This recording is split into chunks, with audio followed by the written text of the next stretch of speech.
Welcome to Dynasty Life. I'm Theo Gremminger. Redraft ends, but Dynasty is life. And I'm really excited today to be joined by Jeff Bell. Jeff works at Football Guys. Jeff is, handling a ton of Dynasty content over there. If you watched a couple weeks ago, I had Alfredo Brown here on Dynasty Life. I've had Jordan McNamara on my shows. I've had Sigmund Bloom on my shows. I mean, we've had a large contingent of Football Guys people, but I have never had a chance to podcast with Jeff. And it's unfortunate because Jeff is a guy who I really respect his Dynasty takes. He's a fantastic follow on Twitter, and I enjoy his content over at Football Guys. Jeff, welcome to Dynasty Life. Why don't you let everybody know what you're dropping this time of year in terms of content and where they can find your work? Well, Theo, thank you so much for that entry. That was very kind, and I can say I feel the same way about you. I was thrilled when you reached out to be able to go on the show, and you knocked down all the great heavy hitters we have over at Football Guys, and all those guys do fantastic work. So right now, I am working on the Football Guys Rookie Guide. We have the Football Guys Rookie Guide kind of right down the pipe. It's imminent, and so we're trying to get that completed. I'm told you pre-show I'm about 55 wide receivers deep or so right now, and so I'm very, very in the weeds on rookie content, trying to plow through, getting eyes on those, doing scouting reports for every player, figuring out in-depth rankings, working out tiers, all those types of things. So it's very much early rookie season and really diving into that. Yeah, it's funny. You bring up like the rookie guides. We put one out at Player Profiler, and it's right around the corner. Before you know it, it's going to be the NFL Combine, and then after that, you're like revising things. But we just had the Senior Bowl. We're going to dive into a lot of stuff with this class. We're going to talk about the power of establishing tiers and how that can help you as a dynasty manager when you're attacking these sort of things like our rookie drafts. And actually, tiers, the concept of tiers can actually really help you in your dynasty startups as well. But before we dive into the 2024 class and look at it from like a bird's eye view, I want to take a look back at the 2023 season because, Jeff, you guys have a team over at Football Guys. You're putting a ton of work. I don't even want to think about how many hours collectively you guys put in the summertime heading into the season. But we all get things right and we all get things wrong.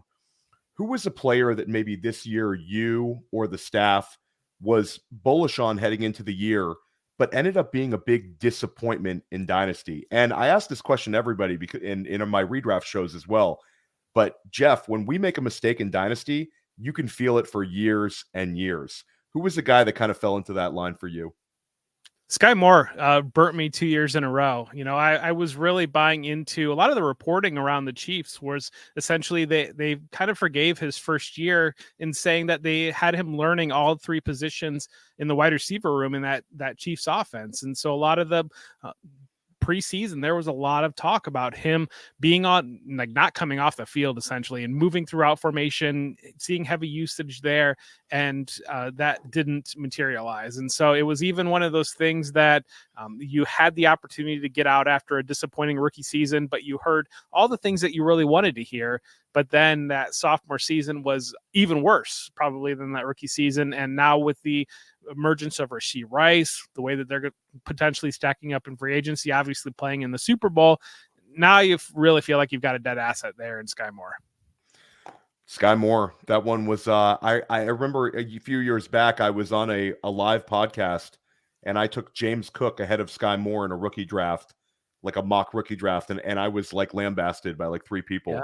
So it's like, things change. And I think that a big lesson with Sky Moore, a lot of times I think we elevate because of landing spot, and we sort of do it a little bit subconsciously. And there were some things about Sky Moore's profile that we all liked, but when he landed with Patrick Mahomes, it sort of was like a rocket ship up. Do you feel like that's a lesson learned, or was this sort of kind of a one-off when taking a look back at Sky Moore? I lean towards one-off just because I think that last year coming out of it, we really used that as a lesson learned, and that caused Rashee Rice to be faded pretty hard. And so there was a major course overcorrection with Rashee Rice. And now we saw the second half of this season, we saw obviously Puka Nacua breaking those rookie records. But if you look at Rashee Rice from the middle of the season on, he was right there in line production-wise with Puka Nacua. And had he not had a slower start to begin the year, he could have been chasing those rookie records as well. And so I hesitate to say that's a lesson learned because, like I said, we thought we had learned a lesson, and then we found out, no, they actually do need a receiver that they can go to over and over and use in that offense. And Rashee Rice was that guy. And so I think I'm very hesitant to say that you should fade guys in good offenses. I just don't know that that's kind of the right mindset to have on that. And I do think that it went way hard in the one direction. And, some of putting the pieces together, you saw Tyreek Hill removed from that offense. You saw Sky Moore inserted in there, and kind of at a lower level, but maybe even a more impactful level, AJ Brown and Treylon Burks was a little bit of a similar situation there, where you saw the elite fantasy producer removed from that Titans offense. You saw them draft Treylon Burks, and a lot of people use that as kind of steam to push him up to the top of their ranks. And so I think it's just interesting. It's a little bit caution, buyer beware potentially.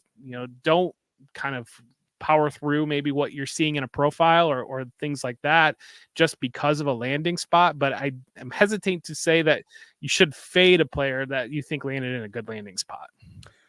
That's a great point, Jeff. And again, here at Dynasty Life, I try to bring in guests who are extremely sharp in the Dynasty field, and you definitely hit it to the nail on the head with that one. But one thing that we're also going to consider is, before we get your positive surprise, not to get like too galaxy brained here, but you bring up like landing spots.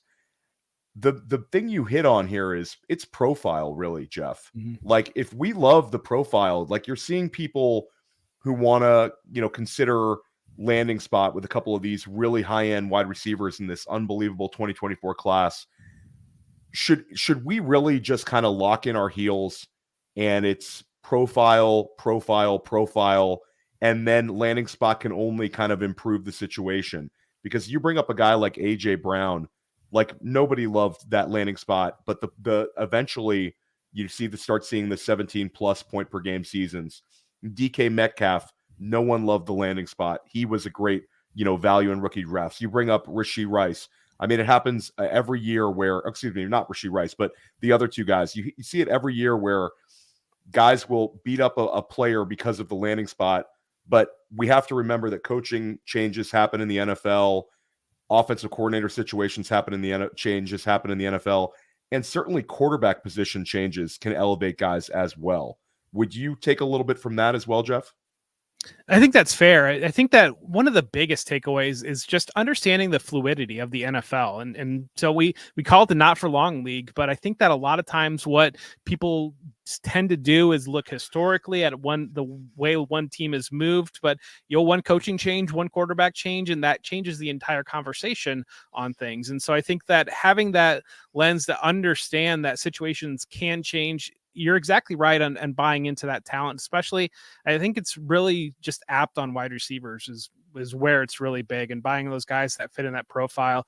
But it's interesting because like Jackson Smith-Njigba, that I think that's a profile that you buy in on, and you see when he's been on the field that production has been there, but there's been a visceral reaction on his rookie season output when we really should have expected that there was not a single thing that happened that was unexpected with Jackson Smith-Njigba. And even to a greater extent, you look at Quentin Johnston with the Chargers, and people are just leaving him for dead. And so, but looking into that, you knew he was going to be a raw prospect, and you knew that his path to utility was smaller. And having Keenan Allen there, having Mike Williams there, and even having Josh Palmer there, I think that it's one of those that reacting too hard off one season is maybe a good lesson to take in as well, but also recognizing if something didn't happen, not happen, and is this time to get out? And I think that is the overarching lesson on Sky Moore of understanding,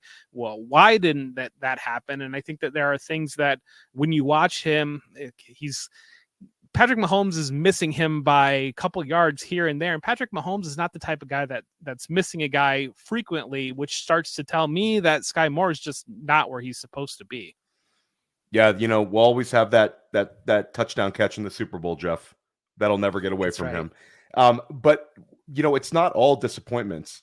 Who was a guy that was one of the biggest positive surprises for you? And Puka Nacua, you're never allowed to answer that one because that's everybody's answer. But besides Puka, who's a guy that you were just really impressed with, either in their usage, the talent they flashed, the ADP, if they were an ADP beater, anything you want to take with this one, something that was a positive for you in 2023?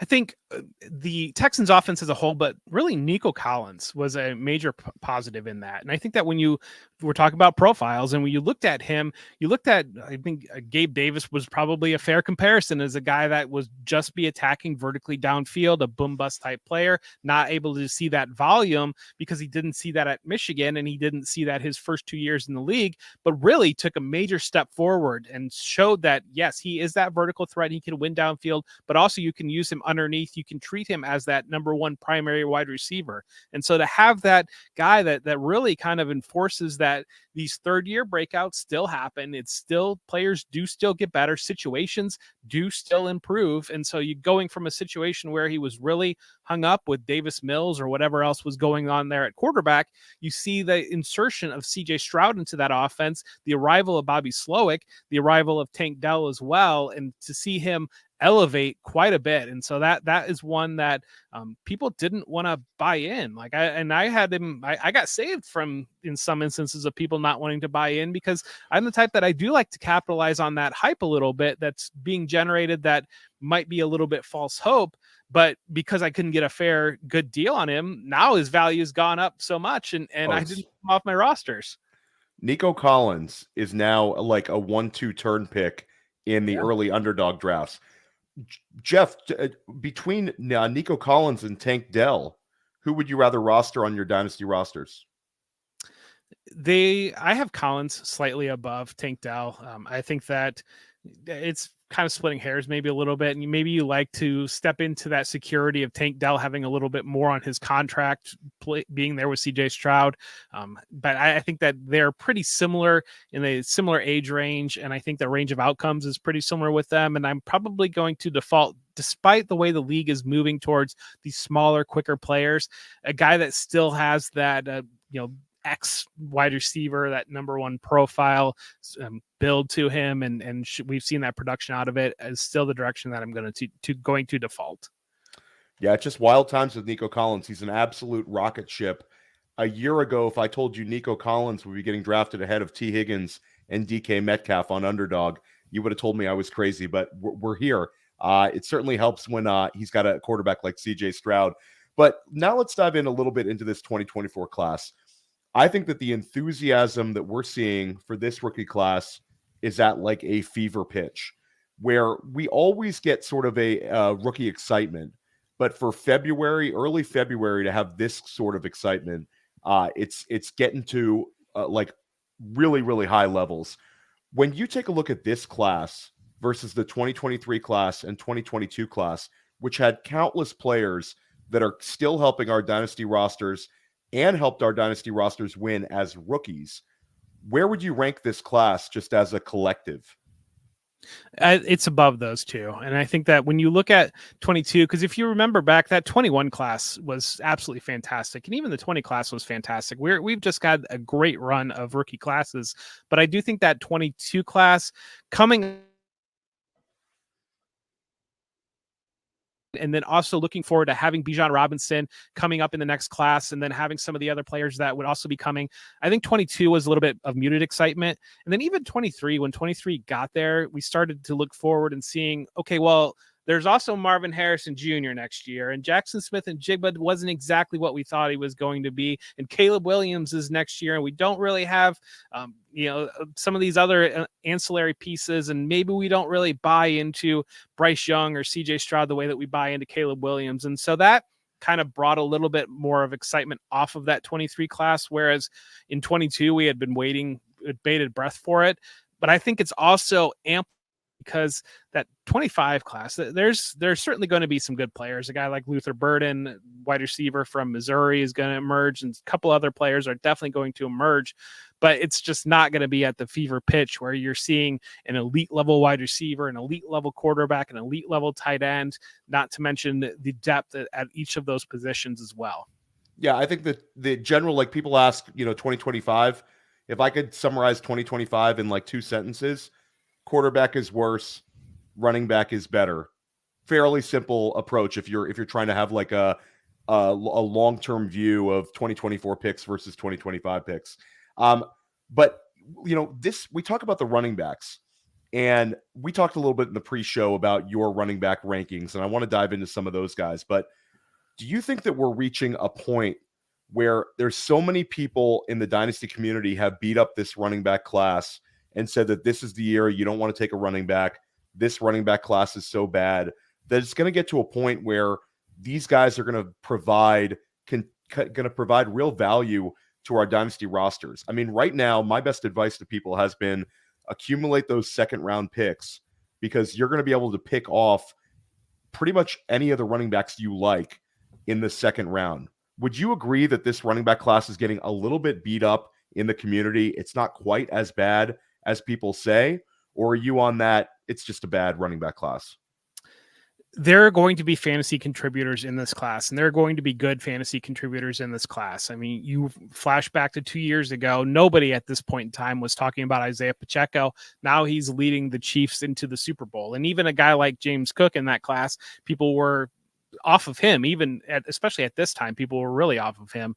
And so I think that there are players that situationally are going to increase in value. You're not going to see a player, probably, I don't know that you're going to see a player in the first 2 rounds of the NFL draft, but that doesn't mean that there are not talented players that can contribute in fantasy situations.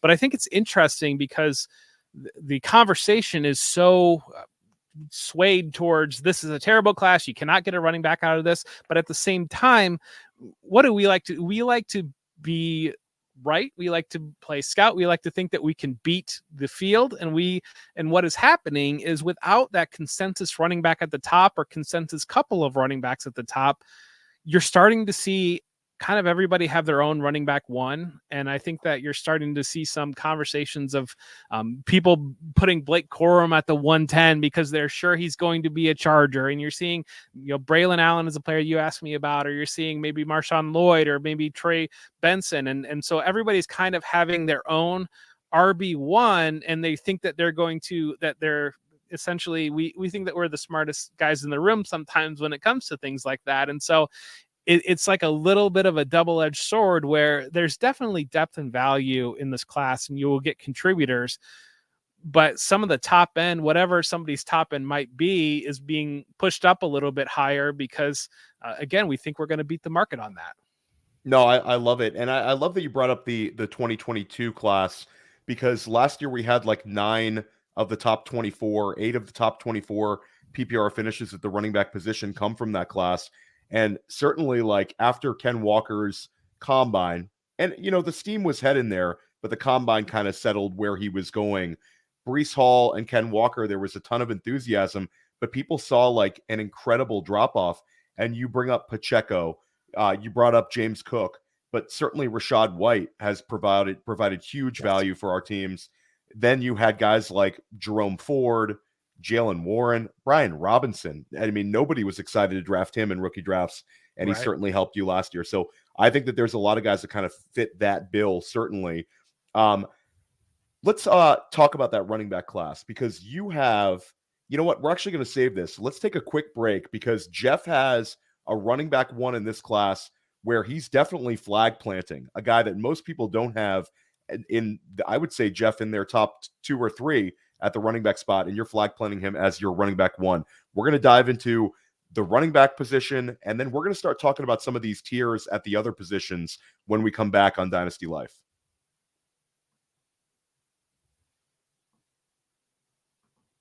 This episode is brought to you by Rival Fantasy. Rival Fantasy, the coolest fantasy platform not enough people know about, but they will once I'm done, baby, because they're always innovating. They just rolled out seasonal leagues. We set them up for patrons, for our listeners, and they funded over $1,000 in payouts. That's what Rival's all about. They're always innovating. They already had the fantasy book where you can take overs and unders, stack them up, multiply your payout, but then they added challenges so you can set your own lines and put them out there for the community, and then you can browse the community's lines and say, hey, this guy's crazy, I'm going to take the other side. It's cool. And they have fantasy bingo. Rival Fantasy is reminding me how much fun I can have with fantasy football, and use that promo code PLAYER. The promo code is PLAYER. They give you a $100 instant deposit match plus $25 plus a free play. That promo code is PLAYER for up to $125 in deposit bonus and a free play. You can't beat it. Welcome back to Dynasty Life. I'm Theo Gremminger with Jeff Bell of Football Guys. Jeff, we just had the Senior Bowl, and your running back one in this class had a heck of a Senior Bowl week. Why don't you talk about him and why he's your number one running back in this 2024 class? Yeah, right now, and I should say with the greatest abundance of caution, as I just said, we believe too much in our own abilities.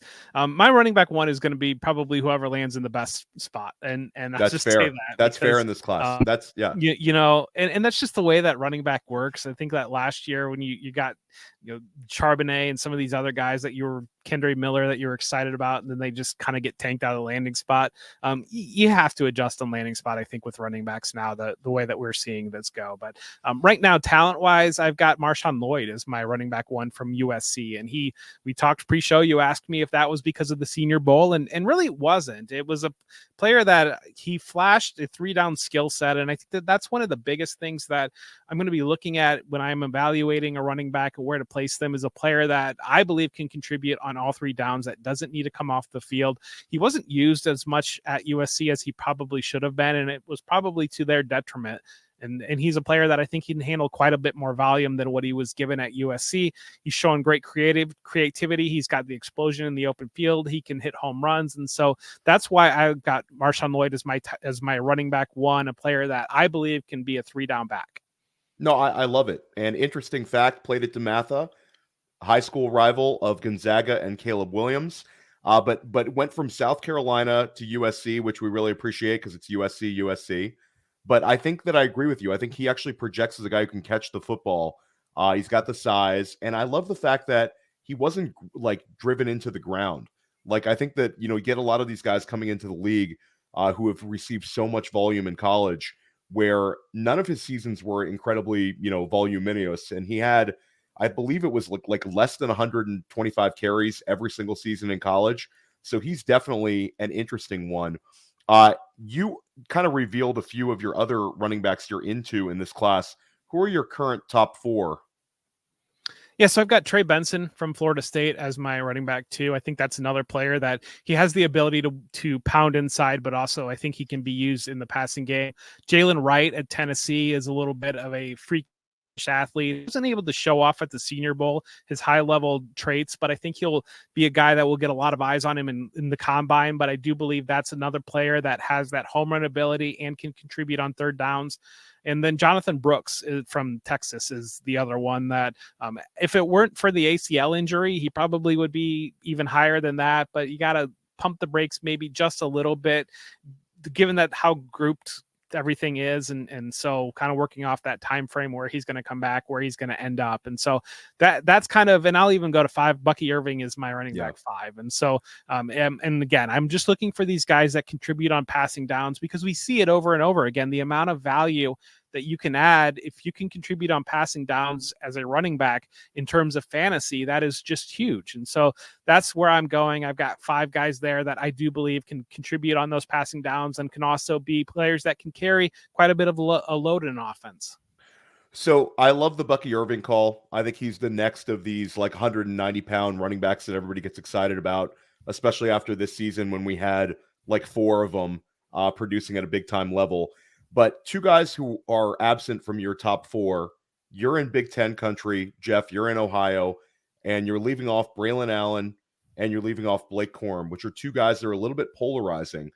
I have both of those guys in my top 4. Braylon Allen showed a little bit of improvement this year as a receiver, caught 28 passes. He's young. Certainly he's a bull who looks like he can handle some volume.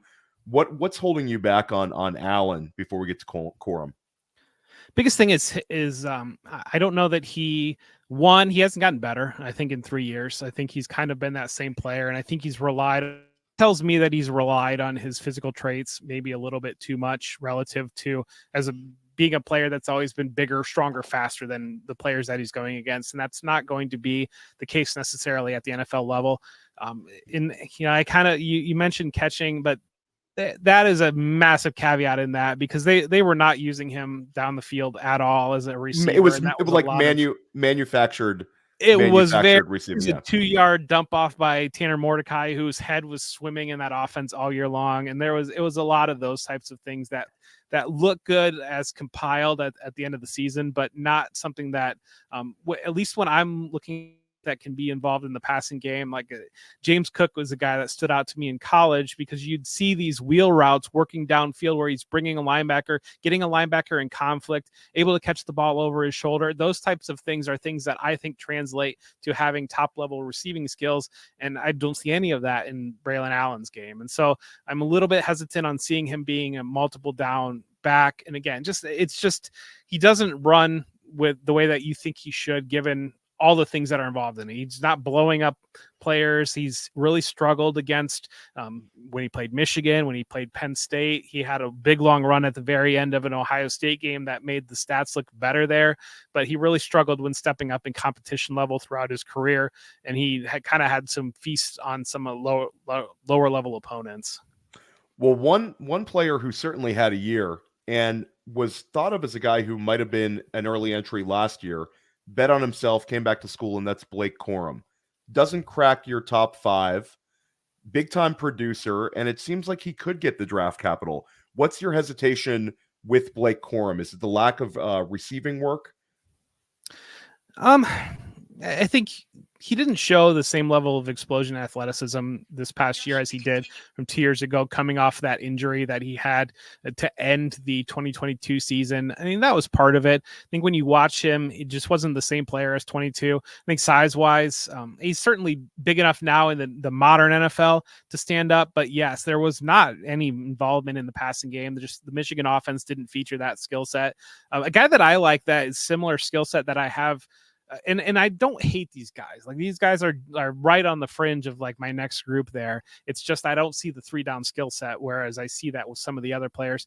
But I really like Audric Estime from Notre Dame. And so he's similar age range as Braylon Allen. And he came in as a big-time recruit, had a really quiet freshman year. It really, really came in this past year. And that's a guy that I think that when you look at Allen, it's kind of like one of those things that I think some people like. Estime is like the player that I think some people think Allen is, and Allen's kind of maybe the player that some people think Estime is.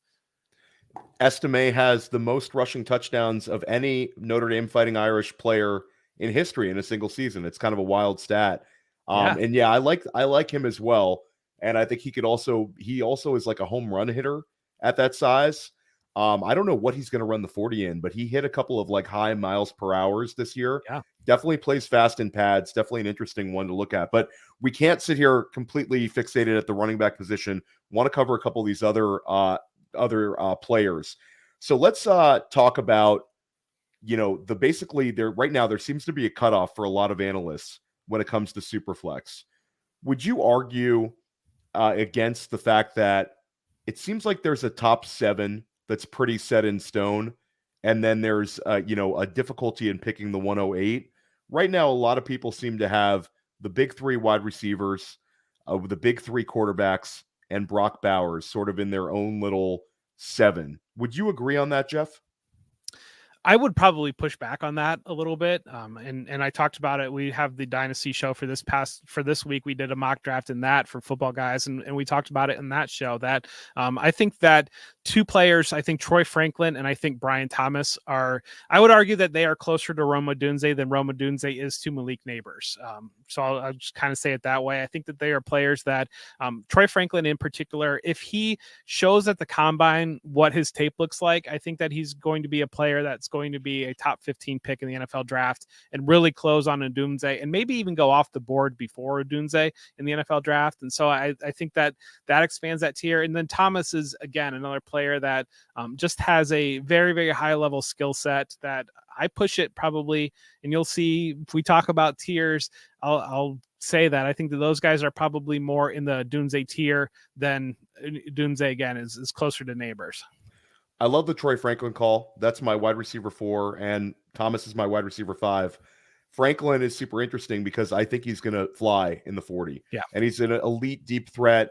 He's one of these low BMI guys. You brought up Tank Dell early in the show.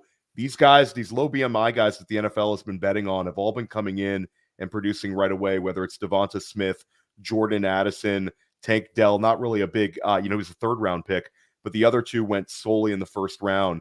If you're super skinny and they're betting on you in the 1st round, it's usually a pretty good sign these days. And Brian Thomas, I love that you bring him up.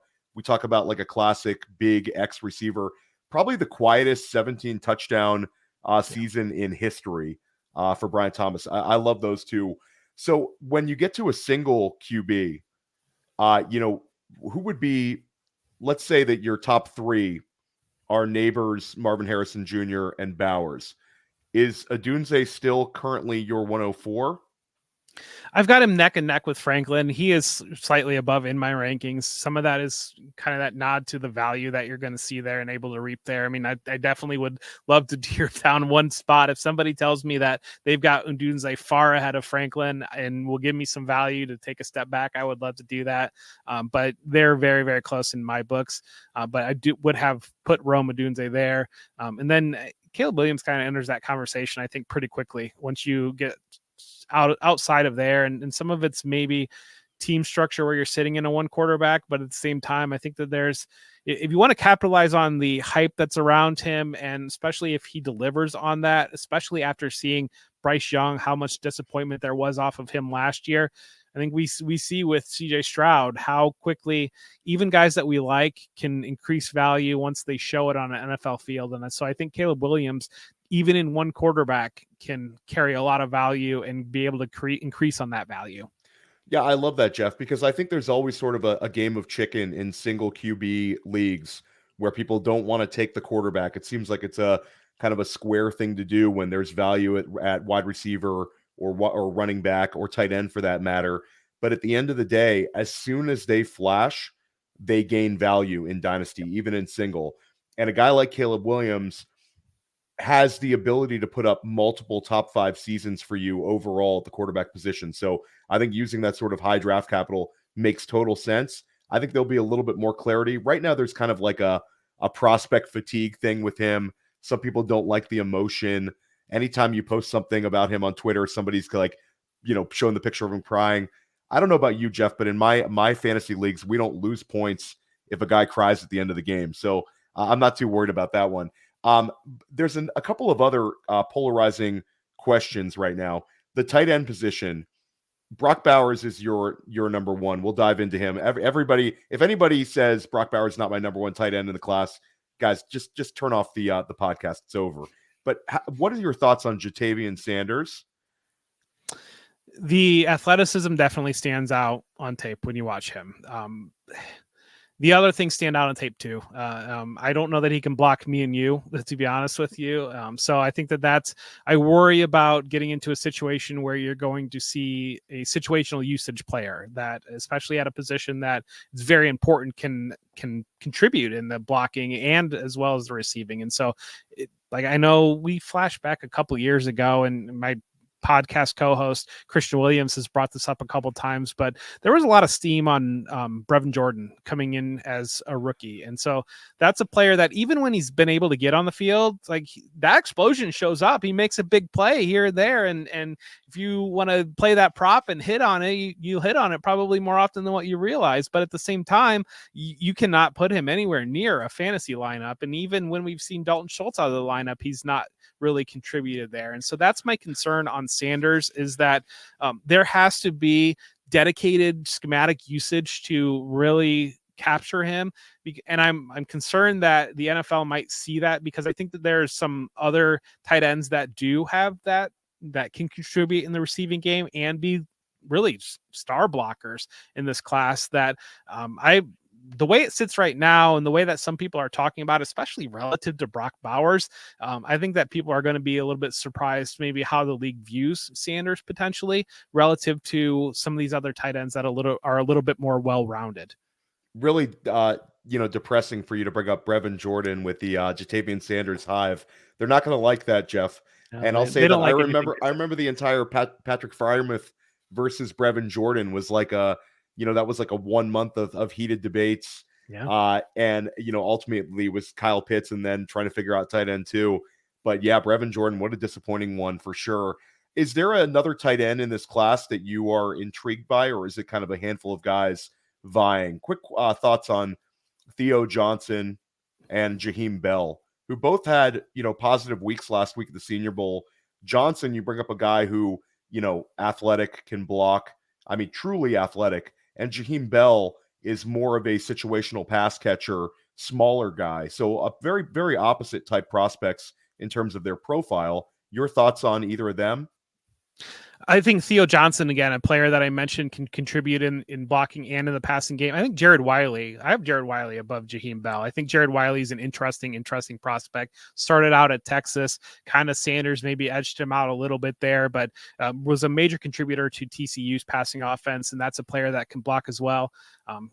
Bell, the explosion is definitely there, but just kind of like the way we talk with Sanders, until we really see these guys, like we've been begging for Jonnu Smith to be this player in an NFL offense that we never really got there. And I think until we really see that guy, that position essentially be created in an NFL field, I'm going to carry a healthy level of skepticism the way that an offensive coordinator is going to view these guys. I think it's there, and especially the way that we're seeing more trending towards 13 personnel usage or 2 tight ends being on the field at the same time. Those types of things, I think, open up the game potentially for that, but we're not quite there yet, I don't think. Yeah, no, I think that's Wiley's definitely an interesting one because he's got the size. It'll be interesting to see how he tests.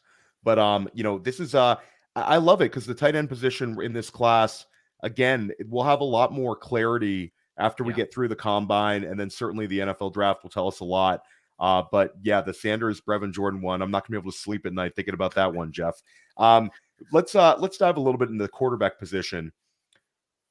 We talked about Caleb Williams. Caleb Williams is a guy we both love. Is this your clear QB1, or are you one of the want to try to stand for Drake Maye or Jayden Daniels?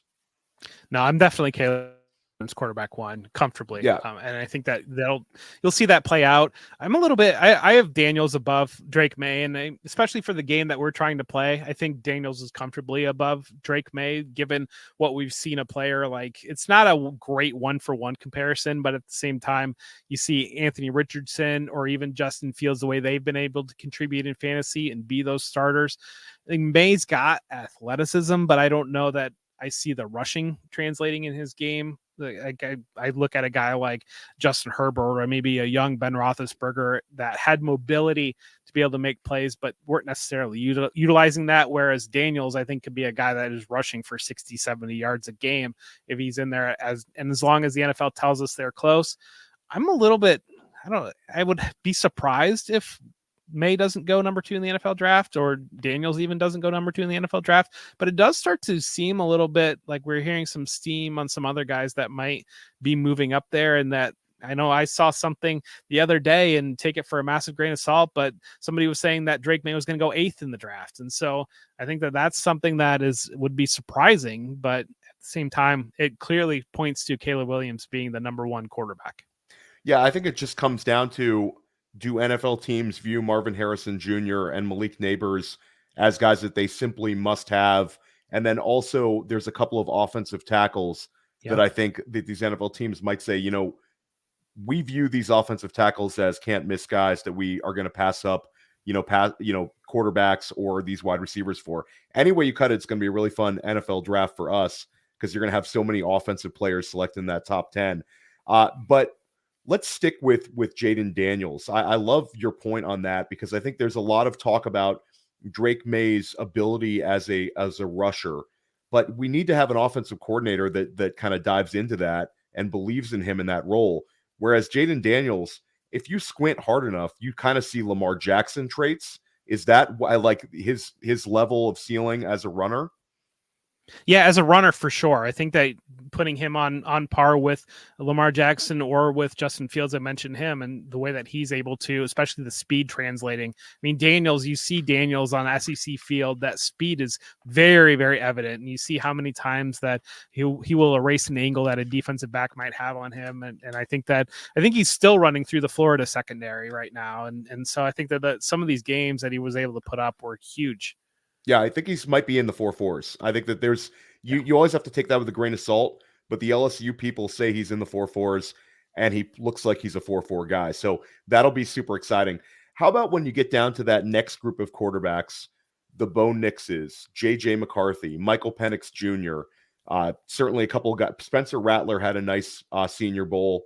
We don't need to go too deep here, but who would be your current quarterback for the guy that you would want to bet on from like this next group? In my ranks, I have JJ McCarthy as quarterback 4, and I have Bo Nix very close to him. I have a decent amount of separation after those two. I think what we're hearing right now, I think Penix going into that Michigan game had everything in front of him. And had he gone out there against Michigan and really lit it up the way that he can be capable of, I think there would be a different conversation around him. Really struggled in that game, really especially struggled with pressure. That showed up at the Senior Bowl, and that's become a massive red flag for him. Pair that with the medicals, and I think the medicals are a red flag for him as well. And so I think that he's going to fall back maybe a little bit from the pack, but I do think Nix and JJ McCarthy are right there in the next group. Interesting one. And I agree with you. That's how we had it at Player Profiler with Penix as 6, but we had it flipped around with Nix and McCarthy. One thing on McCarthy is extremely young. I feel like he's a guy that NFL teams are going to want to sit for a year. 20 years old. He'll be a 21-year-old rookie. Certainly we saw Anthony Richardson get on the field at 21. McCarthy's a little different. He wasn't really asked to do much at Michigan, has the physical tools. What is your thoughts on kind of like the patience level of taking him in your Superflex Dynasty League? Are you really looking at him as a guy that you're going to have to sit on for a year? Is that how you're viewing it as well? Yeah, I think that's my expectation. I think maybe a good comparison would be Jordan Love, the way that you kind of had to sit on Jordan Love for a couple of years, and then you finally get him in there and he shows. And really that is a bet on probably traits and high end. I think JJ McCarthy's high end is a little bit higher than maybe Bo Nix's high end. Whereas I think Bo Nix, I'm definitely more confident that he's going to be able to come in and be an NFL starting quarterback immediately, given the experience that he has. I think he's got better athleticism than maybe some people realize. And I think that when you see him, the processing, he's very good at getting the ball in guys' hands that are able to create down the field. He misses quite a bit, and so that's going to be a little bit of a concern, but the NFL has kind of legislated a little bit out of that game, the way we're seeing 2 high safeties and those types of things eliminating the deep game. So kind of it's not the worst thing in the world. We got a guy playing in the Super Bowl that might not be the worst thing in the world, to have a somewhat athletic quarterback that can make the right reads very quickly. Yeah, no, that's a great point. And Bo Nix, again, 23 years old, incredibly productive player. I mean, you talk about breaking Marcus Mariota's records for every single season record. Nothing wrong with that. And effective runner as well. Like Bo Nix, like put the tape in, guys. Like he's very effective running the football, especially around the goal line. So I'm into Bo Nix. Interesting one. But there's a player in this class. We don't really need to like dive into him too much. Marvin Harrison Jr.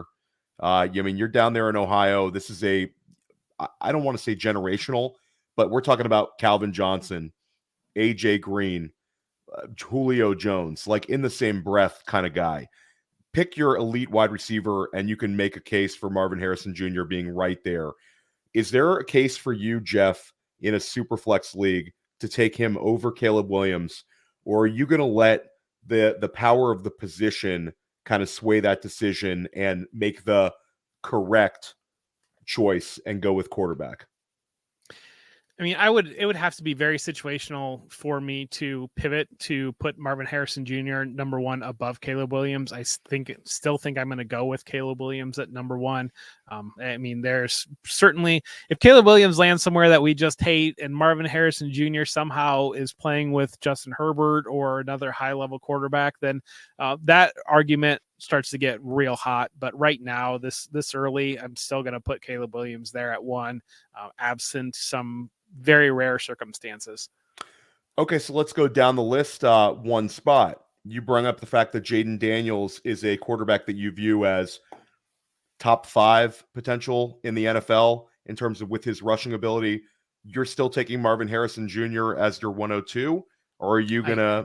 You are. Okay, so we're right there. I'm with you. I think that it's, for me, Marvin Harrison Jr. is either my 101 or my 102, right there with Caleb Williams. I think it really becomes roster dependent, becomes league dependent. If you can pivot down from the 101 to the 102 and still get Marvin Harrison Jr., I think that's a great way to go about it. But those are the 2 truly elite guys. And then Drake Maye would be your 104 in this situation, Jeff? Right now in my ranks, I have Malik Nabers above Drake Maye. So I've got Nabers as my 104, and I've got Maye as my 105. Okay, let's expand on Nabers. This is a guy that I had Jax Falcone of the undroppables and the undrafted. Scott Bollinger, great guy, great show. And we did a mock draft between the 2023 class and 2024 class. And he has Malik Nabers ahead of Bijan Robinson in terms of his dynasty impact, which was a huge flag plant for him. But Malik Nabers, the more and more you watch him, like, I keep wanting to move him up our dynasty rankings even more and more. Landing spot like averse. He's just fantastic. It's about as strong a position in single QB leagues for to be in if you're holding the 102 as I can remember. He's almost a can't miss guy. Kind of share your thoughts on him and his potential in the league. Just the high level explosion. I mean, that's the biggest thing that stands out to me on tape. And it's one of those things that he doesn't look to be the most technical proficient receiver because he doesn't have to be. It's like the dude almost teleports. So you can get from one place to another. And the way that he's able to stop, start, the way that he's able to instantly get up to speed and all those types of things. I think he profiles very, very well towards the modern NFL, towards what you're looking for as a player that you can feed those 12 targets a game to right now and get him in creative situations, get the ball quickly to him, or allow him to stretch the field and attack vertically. He can do all of those things. And so I said a month ago on our show that I think that when it comes down to fantasy points, he's going to be a lot closer to Marvin Harrison Jr. than what people realize. And it could even flip very quickly in terms of fantasy points, just because I think he's got the game that profiles maybe a little bit better to the modern NFL than what Marvin Harrison potentially does. No, I love it. And I've said the same thing in an article that I have Harrison Jr. clearly at the top, but there's plenty of scenarios where Malik Nabers 5 years from now has more collective fantasy points. You're talking about a guy who I think could be 20 plus points per game, as well as Marvin Harrison Jr. in a regular PPR league. And Jeff, I hate to put people in the spot with comparisons. I think sometimes it gets a little cheap. But Malik Nabers, he's a tough guy for me to find like an exact comparison. You kind of see a little bit of Brandon Ayuk, kind of see a little DJ Moore, a little Stephon Diggs. He's just so versatile. And then you bring up the explosiveness. Is there a veteran, current player or former player that you kind of see with Nabers, or is he sort of a unique talent? Torrey Holt is my comparison for Malik Nabers. So that's the Wayback Machine. But especially when you look at Torrey Holt at NC State, there are similar levels of explosion that you're seeing there as a player that can attack at all levels. And so that's my comp for Nabers. Yeah, and shout out to our millennial listeners. If Jeff just confused you, pop in the tape. Torrey Holt, fantastic player for the Rams. That's a great one, Jeff. You're going deep with that one. I love that. That was very well thought out, especially on the fly, guys. That's no show sheet. Just shows Jeff's intense knowledge on this class. But let's dive in. Before we dive into tiers, Brock Bowers. Brock Bowers, is one of the best tight end prospects, if not the best, that we've seen. Last year, we saw Sam Laporta finish as tight end 1 overall in a lot of scoring formats and, did it as a rookie. So the steam is there. Like, it was already going to be there for Brock Bowers. Now you're seeing the incredible enthusiasm in early redraft rankings, in early best ball rankings, and in Dynasty, he's about as insulated as it gets. Where are you on Bowers, and where do you think he should be in terms of the Dynasty rankings? Like, where are you guys going to put him at Football Guys in terms of the overall rankings? Because for me, I've got him in the top 3 already for my dynasty rankings. Who are your other two?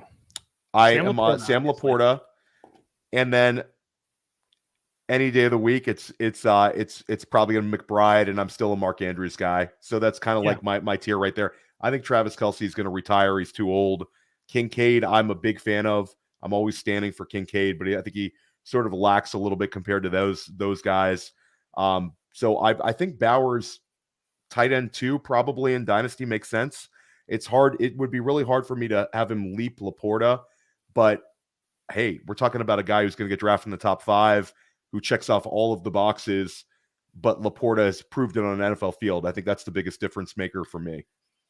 I agree, and I have Laporta above him, but I think it's interesting and it's illustrative on the conversation around the tight end position in general, because Travis Kelce is obviously pulled back into the pack, and I think that when you look at tight end scoring, I said the other day how tight end 1 was closer to tight end 13 this year than tight end 1 was closer to tight end 4 last year, and that tells you how much the position has kind of evened out. And so in in tight end premium leagues, I think there's certainly value there given the ability to use them in a flex. But when you're in start one tight end types of leagues right now, I don't know that the value of what we've traditionally placed on the tight end 1 overall in Dynasty carries with Laporta the way that it potentially does on some other players. And so that's my hesitation on getting too excited about anybody. That said, I do think Bowers has the potential ceiling, but we need to see a landing spot on there that will help him deliver on that ceiling to be able to achieve that. That is the one thing that, I think that, when you look at historic player progression, you think that Sam Laporta will continue to get better and grow into that potentially. But I look at a Detroit offense that I'm thrilled that they got Ben Johnson back, but is he going to be there long term? You got Amon-Ra St. Brown. You've got, I think Jameson Williams is still going to be a contributor. You got Jahmyr Gibbs. And so part of me wonders is, have we already seen the ceiling on Sam Laporta? And does he have that ceiling to be that difference maker the way that Travis Kelce was for the position for so long? And so if he's not going to be that guy way out in front of everybody else in the field, and if I can just grab David Njoku or Jake Ferguson or whoever and get 98% of what the tight end 1 is going to give me, is that value really there in the position? I think that's a great point, because I think Laporta is going to reach certain, capped target ceiling in that offense. I think that's the problem with him. He's a guy who's a weapon of mass destruction in terms of his ability to find the end zone, but we don't really see him being more than a 125 target guy, and that's probably a good scenario. He could potentially be a 105 target guy if another receiver takes a step forward. And the thing about the Lions is Jahmyr Gibbs was not peppered with targets this year. If I told you before the season last year, Jeff, that Jahmyr Gibbs is going to have 52 receptions, where does he finish in PPR? We all would have probably said like running back 26. This was a surprise, the lack of targets and use in the passing game. So he could potentially blow up next year in year 2 when they have a little bit more, trust in him in every single way out the gate. So that's an interesting one to bring up with Laporta. But Bowers is certainly special. If we just looked at Bowers as a wide receiver prospect and not a tight end, looking when he broke out at Georgia, his skill set, his athleticism, I think people would still be super, super excited about him. So definitely one that we're into and we're kind of on the same page with. But let's go ahead and break it down. We're nearing an hour mark here on Dynasty Life. We said we're going to talk some tiers. Let's break them down for everybody. Let's start out with your tier 1, the guys at the very top of your tier in Superflex, and I'll drop mine. Yeah, so Caleb Williams and Marvin Harrison are my tier 1. So Marvin Harrison Jr., wide receiver, that's tier 1 for me. I'm going to go the exact same way. I'm going to go Caleb and Marvin Harrison Jr., but I'll keep it spicy. I'm going to go Marvin Harrison Jr. at the top, and I'm going to go Caleb at number 2, just to be a little bit different there. But it's roster dependent. But I would love to walk away with as much Marvin Harrison Jr. as possible this rookie draft season. Tier 2, Jeff. Tier 2, Jayden Daniels and Malik Nabers is my tier 2. Okay, so we're leaving Maye out of that one. Okay, so I'm going to go for me, I'm going to go Drake Maye, I'm going to go Nabers, and I'm going to go Daniels. So my tier 2 is going to be one player larger than Jeff's. So why don't you go ahead and do your next tier? So Drake Maye and Brock Bowers, I can say his name correctly. Brock Bowers are my tier 3 there. I'm kind of grouping those guys a little bit. The positional scarcity for Bowers, the upside there, and kind of puts him similar to Maye for me. And I'm going to go ahead and do Bowers, and I'm going to put Rome Odunze in there. And I think for Odunze, I see Odunze getting that elite draft capital. I see him as a versatile player. I think there's like Troy Franklin is going to have to thread the needle in order to get into that range of the draft, where I think there's several scenarios where a cascade effect could happen, where if we see Marvin Harrison Jr. selected in like the top 4, Malik Nabers goes right after, I think that Rome Odunze could fall into that top 10. I think that's kind of where I'm flag planting it. And I'm also into Odunze. He's got the track background. He's got the size.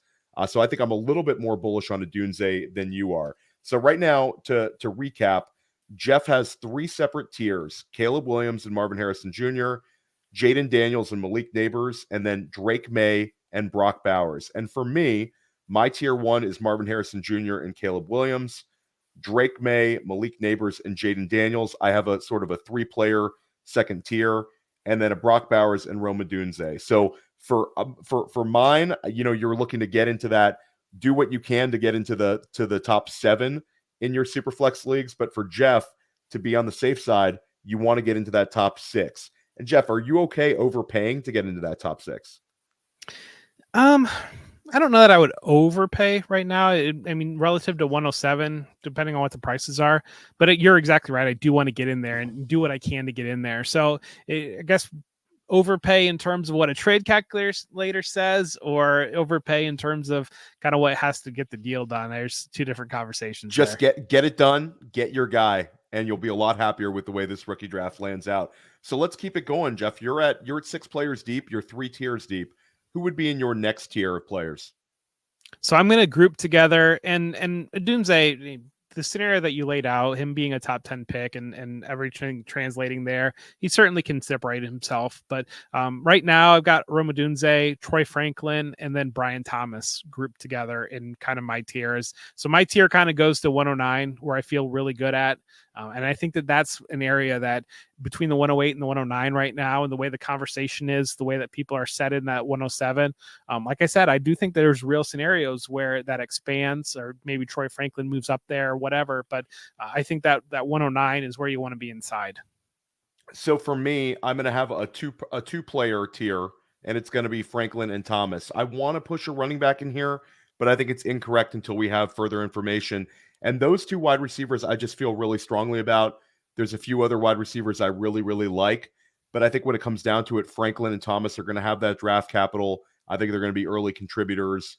I want to have as much as possible. And I think that if there was no Nabers or Harrison Jr., I think, again, like Brian Thomas, Jeff described him, earlier in the show, I think the enthusiasm for him would be even stronger if his teammate wasn't in this draft. So you're at 9 players. Okay. Yep. So how about the next tier?